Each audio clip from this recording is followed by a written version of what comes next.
Hey everyone, welcome to my channel or welcome back. I really need to keep my mind busy due to all of the current events happening right now with the coronavirus. I definitely want to create resources and education for you all who might be fearful and pregnant or maybe even postpartum and breastfeeding. For right now, for my own mental health, I really need to get my mind in a different place. So I need to back off talking about COVID-19 and focusing on my mental health. I will have lots of resources for support in my description below, so please always check that out. No matter what kind of video I make during this time, I'll always provide you with resources and helpful information. Today, I'm gonna talk about twilight sleep and childbirth. This is something that is less fascinating and more traumatic, and I'm only gonna focus on the 1900s, not so much twilight sedation that might be used today. Just to let you all know, this video is very triggering and some images might be graphic, so please be warned. Who created this twilight sleep or sedation? It was invented by someone named Carl J. Gauss.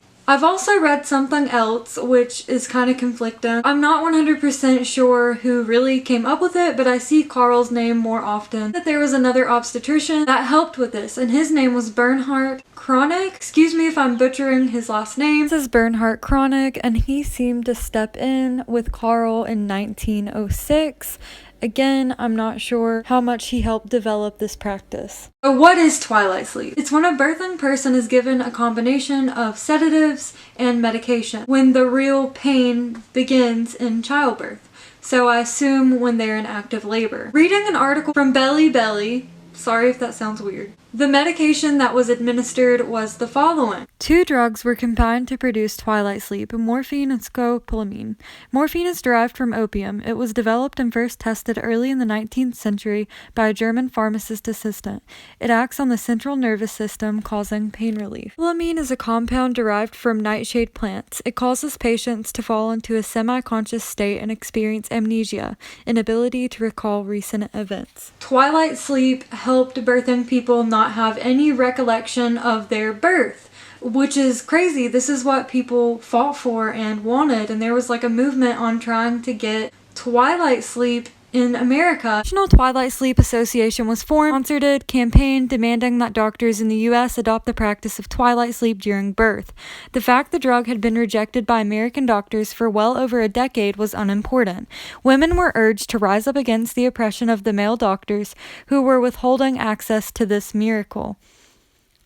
Society, women, and some prominent doctors took up the cause, and before the long pressure of demand began to have its way, huge public pressure and the potential loss of clients caused many doctors to offer twilight sleep. Hospitals quickly put together special maternity units caring for women who wanted the drug. After reading that article, I kind of understand that women wanted more rights to their bodies, because I don't feel like they had many rights during this time, and this was a way to take that back, but I'm not sold on twilight sleep. Where did this all start, and where did it take place? In one research article, I read that it started in Berlin, Germany. This practice definitely started in Germany because I've seen all different places throughout Germany in every article that I've read, and people traveled from the US to Germany for this. So when did all of this take place? From 1903 until the 1960s and 70s. In the 70s, you still see some experiences with this, but not as many. I think after the 1958 magazine article, a lot started to change. But this cruel practice ended sometime in the 70s. So why do people want this? That's what I want to know. I really don't understand the why, but maybe it's because I come from a different time. Maybe it's because of what I've been through with my own births. I think it's appealing to some because it took away the pain aspect of childbirth. I'm gonna read some from an article about this. By 1907, Gauss used twilight sleep with all of his pregnant patients. At the Women's Clinic of State University of Baden in Baden, Germany, Gauss began the process of twilight sleep once a woman first experienced labor pain. First, he injected the laboring woman with a mixture of morphine and scopolamine, I have no idea. While scopolamine prevented memory formation, it did not prevent pain. Therefore, to reduce the screaming and thrashing of women during labor, Gauss placed the pregnant women in a dark room with their eyes covered with gauze. In addition, Gauss restrained the pregnant woman on a padded bed using leather straps and inserted oil-soaked cotton into her ears to eliminate the woman's hearing. Following the delivery, the woman would have had no memory of labor or delivery. Okay, so I'm going to pause it right there. I'm sure that this felt like a true medical advancement during the 1900s and during that time, because during the 1800s, home birth was way more common. So maybe people wanted to learn more about pain relief and managing labor and all of that. Medical advancements were happening more and more. So there was a rise on that. So this probably felt like a breakthrough in a way. I think a lot of propaganda may have been pushed during that time too, especially for this painless birth, which people were not entirely used to. I mean, there was medication during that time, but I don't know the research on how much it helped with childbirth. So this seemed truly common for wealthy people that could afford it. I feel that this is inhumane. Did these women truly know what they were consenting to? In the same article, the German clinic had many successes, mainly due to the refined treatment program in place. A wealthy woman could stay at the clinic for a month before she was due, so the staff could work out the right dose of scopolamine for her particular physiology. When labor began, her doctor would stay with her and monitor her from the first dose of Twilight Sleep, doing memory tests every 30 minutes and adjusting the dosages, depending on her awareness of her surroundings. She would have coverings over the bed and wear dark glasses and even earplugs to avoid overstimulation. Afterwards, the new mother would wake up with no memory of the birth and would remain in her private room for a month. This refined treatment protocol was rarely seen in any American hospitals. Doctors from the U.S. would visit the German clinic, observe several births, and then return to practices at home. They were then regarded as Twilight Sleep trained, despite there being a recommended 3-year course to learn the technique properly. So we have doctors coming from America to Germany, learning about this in a short time and deeming themselves trained. That doesn't sound messed up, does it? The sheer number of women demanding Twilight Sleep in America also caused many doctors to cut corners when implementing it. Oh my god. And sank the arguments of those who were against the practice. This is really hard to read. America's entire medical system is fucked. We barely learned anything and then practice on individuals that came in. Doctors began to give the same set of doses of Twilight Sleep to all women rather than the personalized dosage given in the German clinic. Hospital nurses who weren't trained in the use of Twilight Sleep observed the laboring women, and the doctor came in only when birth was imminent. Husbands were banned from the labor ward. Only medical staff witnessed the traumatic effects of the drug. The obstetrician and doctors didn't even know necessarily what was happening. The nurses were the ones who witnessed everything going down. This later led to a nurse exposing the mistreatment. I want to read from the magazine. It's called Ladies' Home Journal. Unfortunately, I do not own this magazine, so I'm reading excerpts from a blog. I'm not sure if it's 100% from the magazine, but it is quoted saying that it is. A bit of history, an anonymous letter from someone who signed herself as registered nurse was published in which she begged the editor to investigate the tortures that go on in modern delivery rooms. You of the journal have long been a champion of women's rights, she wrote. This type of medical practice would go a long way to aid childbearing women. What resulted from that letter was such a flood of letters from angry women that the journal did a full article revealing the reality of what women had experienced in hospitals. This was peppered with comments from an obstetrician who agreed that the treatment had been cruel, and also comments from frustrated nurses who hated what they saw happening but would lose their jobs if they spoke up.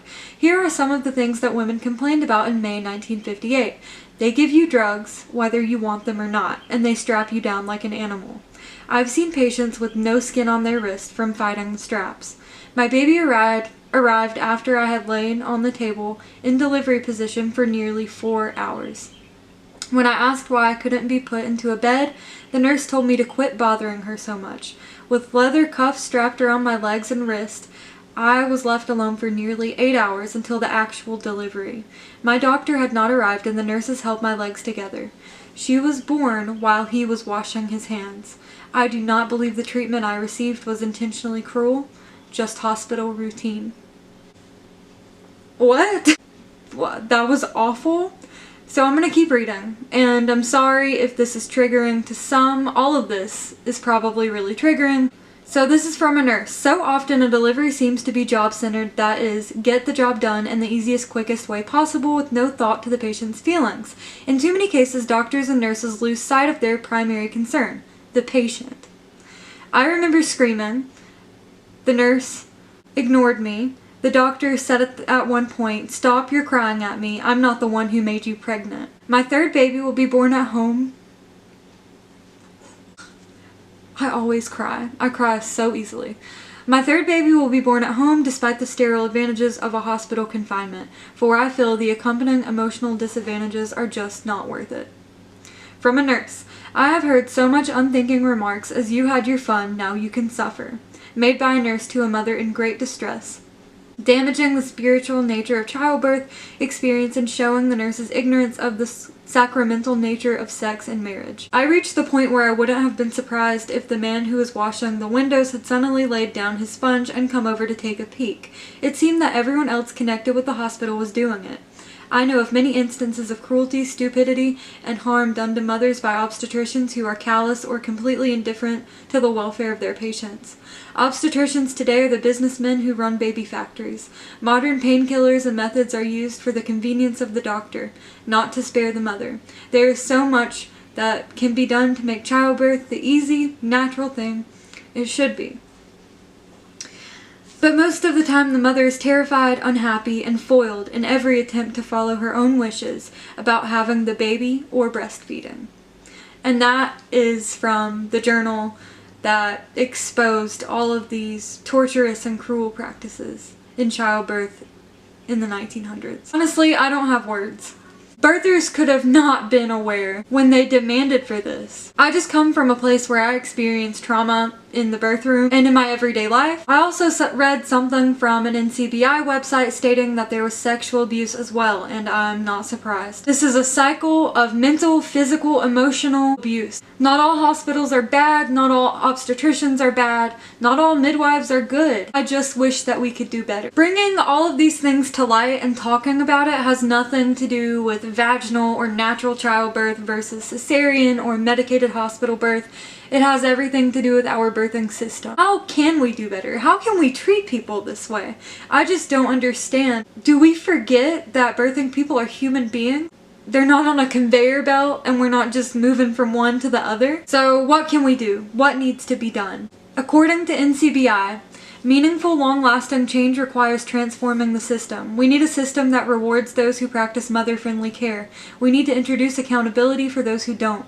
Above all, we need to convert authoritarian models to collaborative social structures within each maternity care providers, doulas, and educators included, are respected for their spheres of expertise, and the mother-baby's physical and mental health well-being come first. Systemic change will require long-term concerted effort, like-minded groups, and organizations from both within and without its institutions. As we begin our next 50 years, it's time for both professional and advocacy organizations to get radical. A word for those original meaning is fundamental, and to take forefront in the campaign begun by 1958 Ladies' Home Journal article, Cruelty in Maternity Wards. And until educators, nurses, doulas, midwives, physicians, reproductive rights activists, and childbirth reformers join hands and rise up together, childbearing women will go on having no other recourse than the kindness of strangers to protect them during a supremely vulnerable time in their lives. Thank you for watching. Subscribe if you'd like. See you next time.